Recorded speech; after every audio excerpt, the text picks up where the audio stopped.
जादव जी के चौकी टूट गईल और तुहार मोट हमार छोट गाने वाले रितेश पांडे अब राजनीति में आने का पूरा तरीके से मन बना चुके हैं। और कल जब वो भाजपा के दफ्तर में भाजपा के अध्यक्ष दिलीप जायसवाल से मिलने पहुंचे, तब ये बात पर मुहर लग गई कि भभुआ विधानसभा से रितेश पांडे तैयारी कर रहे हैं। और इसका सबूत एक ये भी है कि कुछ दिन पहले ही उन्होंने अपना एक कार्यालय वहां पर खोला है। हम कई दफा लोगों को ये बता चुके हैं कि भोजपुरी का जो सुपरस्टार होता है या भोजपुरी का जो गायक होता है, एक्टर होता है, अगर उसको थोड़ी भी प्रसिद्धि मिलती है तो उसका पहला मकसद यही होता है कि हमको कैसे भी विधायक या सांसद बनना है और विधायक या सांसद बनकर लोगों का सेवा करना है। अब देखिए उनके अंदर लोगों के सेवा करने का कितना भाव है, इसका कोई पैरामीटर मेरे पास नहीं है, लेकिन इस बात की गारंटी हम दे सकते हैं कि भोजपुरी का कोई भी आदमी अगर थोड़े भी स्तर पर आगे बढ़ता है तो उसका पहला टारगेट यही होता है कि हमको चुनाव लड़ना है और चुनाव लड़ने के लिए वो अलग अलग पार्टियों के पास जाने लगता है।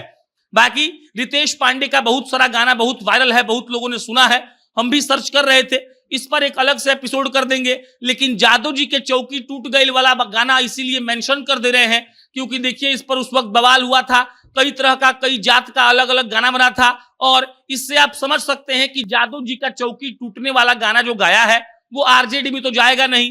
वो कुछ दिन पहले जनसुराज के प्रशांत किशोर के साथ जरूर दिखे थे, शायद मई महीने की बात है, लेकिन देखिए अब माहौल बदल गया है और हो सकता है कि उनको किसी ने समझाया हो कि देखो इस बात की गारंटी जनसुराज में नहीं है कि टिकट मिलेगा कि नहीं, भाजपा से ट्राई करोगे तो मिल जाएगा। और रितेश पांडे साहब कल जब दिलीप जायसवाल से मिलकर बाहर निकले तो पत्रकारों से उन्होंने साफ सुथरा अंदाज में कह दिया कि हम चुनाव लड़ेंगे और भभुआ विधानसभा से हम तैयारी कर रहे हैं। बाकी जो बातें हैं वो आपको धीरे धीरे सार्वजनिक कर दी जाएंगी और आप सबको मालूम पड़ जाएगा। मिला जुलाकर जो बात है वो ये है कि भभुआ से रितेश पांडे इसलिए लड़ना चाहते हैं क्योंकि वो ब्राह्मण बहुल सीट है। अब ब्राह्मण बहुल सीट ब्राह्मण ही खोजेगा और वो खोज के रखे हैं। भारत बिंद नाम के एक आदमी है, वो चुनाव जीते थे, बाद में वो भाजपा के साथ चले गए, अपने आप को फिलहाल वो भाजपा का नेता कहते हैं। इससे पहले ब्राह्मण ही वहां पर जीतते रहे हैं और रितेश पांडे भी ब्राह्मण ही है, तो उनका टारगेट यही है कि कैसे भी हम कोई ब्राह्मण बहुल सीट खोजें और जहां से हमको चुनाव लड़ने का मौका मिल जाए। और उन्होंने भभुआ को सिलेक्ट भी कर लिया है, कार्यालय भी खोल लिया है और अब तो वो नेता टाइप बात भी करने लगे हैं। लोगों को बताने लगे हैं कि देखिए शिक्षा का जो स्तर है वो गिरा हुआ है। लोग को वो बता रहे हैं कि देखिए भभुआ का जितना विकास होना चाहिए उतना नहीं हुआ है। हालांकि रितेश पांडे ये नहीं बता रहे हैं कि जादव जी का चौकी कैसे टूट गया, तो हर छोट हमारे मोट पे उनकी सफाई क्या है और रितेश पांडे ने किस तरीके से अपने गानों से लोगों का मनोरंजन किया है और उन गानों में कितनी वल्गैरिटी थी, इस पर रितेश पांडे कुछ नहीं बोल रहे हैं। वो बस अब जन सेवा में हमको लगता है कि डूब जाना चाहते हैं और डूब कर सेवा करने वाले को बाजीगर कहते हैं मेरे हिसाब से। और इसीलिए रितेश पांडे पर नजर रखिए।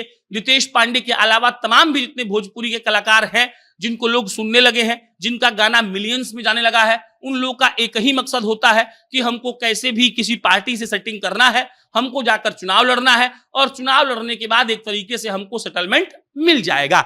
आप मनोज तिवारी का नाम लीजिए, निरहुआ का लीजिए, रवि किशन का लीजिए, विनय बिहारी का लीजिए, पवन सिंह का लीजिए, खेसारी का भी लीजिए, क्योंकि खेसारी भी इस बात से इनकार नहीं करते हैं। वो कहते हैं कि अभी सही समय नहीं आया है, लेकिन सही समय आएगा तो हो सकता है कि खेसारी भी चुनावी रणभेरी में कूदकर अपना भाग्य जरूर आजमाएंगे।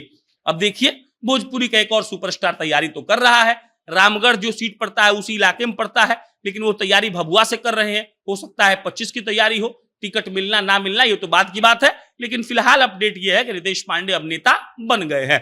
बाकी इस पर कोई अपडेट आएगा आपको मित्रा करेंगे। बहुत बहुत धन्यवाद।